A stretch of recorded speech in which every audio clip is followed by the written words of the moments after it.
창세기 50장. 요셉이 그의 아버지 얼굴에 굽으려 울며 입맞추고 그 수종들은 의원에게 명하여 아버지의 몸을 향으로 처리하게 하매 의원이 이스라엘에게 그대로 하되 40일이 걸렸으니 향으로 처리하는 데는 이날수가 걸림이며 애굽 사람들은 70일 동안 그를 위하여 곡하였더라.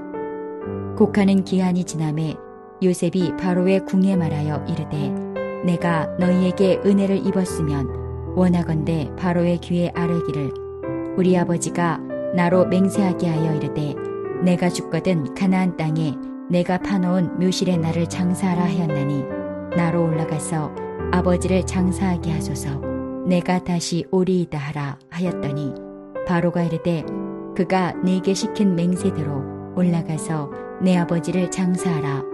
요셉이 자기 아버지를 장사하러 올라가니 바로의 모든 신하와 바로궁의 원로들과 애굽 땅의 모든 원로와 요셉의 온 집과 그의 형제들과 그의 아버지의 집이 그와 함께 올라가고 그들의 어린 아이들과 양떼와 소떼만 고센 땅에 남겼으며 병거와 기병이 요셉을 따라 올라가니 그때가 심히 컸더라.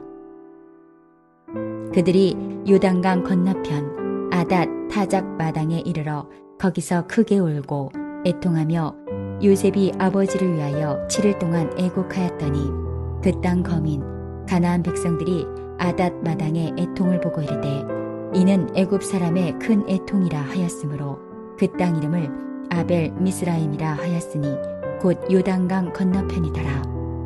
야곱의 아들들이 아버지가 그들에게 명령한 대로 그를 위해 따라 행하여 그를 가나안 땅으로 메어다가 마므레 앞 막벨라 밭굴에 장사하였으니 이는 아브라함이 헷족 속 에브론에게 밭과 함께 사서 매장지를 삼은 곳이더라. 요셉이 아버지를 장사한 후에 자기 형제와 호상공과 함께 애굽으로 돌아왔더라. 요셉의 형제들이 그들의 아버지가 죽었음을 보고 말하되 요셉이 혹시 우리를 미워하여 우리가 그에게 행한 모든 악을 다 갚지나 아니할까 하고 요셉에게 말을 전하여 이르되 당신의 아버지가 돌아가시기 전에 명령하여 이르시기를 너희는 이같이 요셉에게 이르라. 내 형들이 내게 악을 행하였을지라도 이제 바라건대 그들의 허물과 죄를 용서하라 하셨나니 당신 아버지의 하나님의 종들인 우리 죄를 이제 용서하소서 하매 요셉이 그들이 그에게 하는 말을 들을 때에 울었더라. 그의 형들이 또 친히 와서 요셉의 앞에 엎드려 이르되 우리는 당신의 종들이니이다. 요셉이 그들에게 이르되 두려워하지 마소서 내가 하나님을 대신하리이까. 당신들은 나를 해하려 하였으나 하나님은 그것을 선으로 바꾸사 오늘과 같이 많은 백성의 생명을 구원하게 하시려 하셨나니 당신들은 두려워하지 마소서 내가 당신들과 당신들의 자녀를 기르리이다 하고 그들을 간곡한 말로 위로하였더라. 요셉이 그의 아버지의 가족과 함께 애굽에 거주하여 110세를 살며 에브라임의 자손 3대를 보았으며 므낫세의 아들 마길의 아들들도 요셉의 스라에서 양육되었더라. 요셉이 그의 형제들에게 이르되 나는 죽을 것이나 하나님이 당신들을 돌보시고 당신들을 이 땅에서 인도하여 내사 아브라함과 이삭과 야곱에게 맹세하신 땅에 이르게 하시리라 하고 요셉이 또 이스라엘 자손에게 맹세시켜 이르기를 하나님이 반드시 당신들을 돌보시리니 당신들은 여기서 내 해골을 메고 올라가겠다 하라 하였더라. 요셉이 110세의 죽음에 그들이 그의 몸에 향 재료를 넣고 애굽에서 입관하였더라. 안녕하세요. 오늘은 하나님의 인생 설계 복음이라는 제목으로 함께 말씀을 나누고자 합니다. 오늘 본문을 보면 야곱의 장례식이 성대하게 치루어지고 있습니다. 요셉도 울고 이집트 사람들도 울고 있는 것이지요. 하지만 요셉의 눈에 눈물이 마르기 전 요셉도 장례식을 치릅니다. 이것이 창세기의 마지막 결론입니다. 이런 모습은 오늘 살아가는 우리에게 무엇을 말해주고 있는가? 인간은 죽는다입니다. 모두 죽는다 있는 것이죠. 아브라함도 죽고 이삭도 죽었습니다. 야곱도 죽고 요셉도 죽는 것이지요. 우리들도 죽습니다. 이렇게 보면 죽음이라는 것은 인간 모두에게 평등합니다. 하지만 평등하지만은 않다는 것이지요. 왜 그렇습니까? 죽음 이후에 심판이 있기 때문에 그렇습니다. 전도서 12장 14절은 이렇게 말씀합니다. 하나님은 모든 행위와 모든 은밀한 일을 선악간에 심판하시리라. 이것이 인생의 결론입니다. 이게 창세기의 결론입니다. 이게 전부인가? 오늘 본문을 보면 하나님께서는 인간이 모두 죽는 가운데 소망의 씨앗을 심겨 놓았습니다. 그것이 무엇일까요?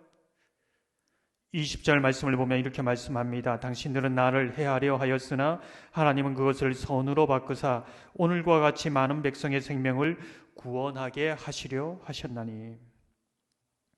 하나님은 어떤 분입니까? 모든 것을 바꾸시는 능력을 가지신 분입니다. 바꾸시다. 이 바꾸다는 것은 전혀 없는 곳에서 창조해내다, 발명하다, 고안하다, 이런 의미를 가지고 있는 것이지요. 사실 요셉의 인생은 세 가지 악으로 얼룩져 있습니다. 형제들에게 미움을 받아 노예로 팔아버림을 당하는 악, 보디발의 아내에게 누명을 씌워 감옥에 갇히는 악, 술 관원장에게 은혜를 베풀었지만 그 은혜를 잊어버리는 악, 모든 인생 속에 악으로 둘러싸여 있습니다. 악 소리가 나는 것이지요. 그러나 그 악 속에서 선으로 바꾸십니다. 그 악 속에서 생명을 창조해 내시는 것이지요. 구원의 역사를 이루는 것입니다. 이것이 바꾸시는 하나님의 능력이요 우리에게 복음입니다. 심판이란 저주를 축복으로 바꿀 수 있는 분 우리 하나님이십니다. 어둠 한가운데서 빛을 고안해내고 창조해낼 수 있는 분이 하나님이십니다. 모든 것을 바꾸시는 그 능력, 죽음을 생명으로 바꾸시는 그 하나님의 능력을 알고 믿는 사람들은 이 죽음 끝에서 어떻게 살아가는가, 어떤 태도를 취하는가, 오늘 본문이 말해주고 있는 것이지요. 25절을 보면 요셉이 또 이스라엘 자손에게 맹세시켜 이르기를 하나님이 반드시 당신들을 돌보시리니 당신들은 여기서 내 해골을 메고 올라가겠다 하라 하였더라. 죽음 앞에서 절망하지 않습니다. 괴로워하지 않습니다. 허무해하지 않습니다. 오히려 소망을 가집니다. 오히려 약속을 기대합니다. 오히려 당당하게 이 하나님의 복음, 모든 것을 바꾸시는 그 복음을 자녀들에게 부탁하고 있습니다. 사랑하는 성도 여러분, 저와 여러분이 죄로 말미암아 죽는 인생, 죽을 인생, 심판받을 인생이지만은 죽음을 생명으로,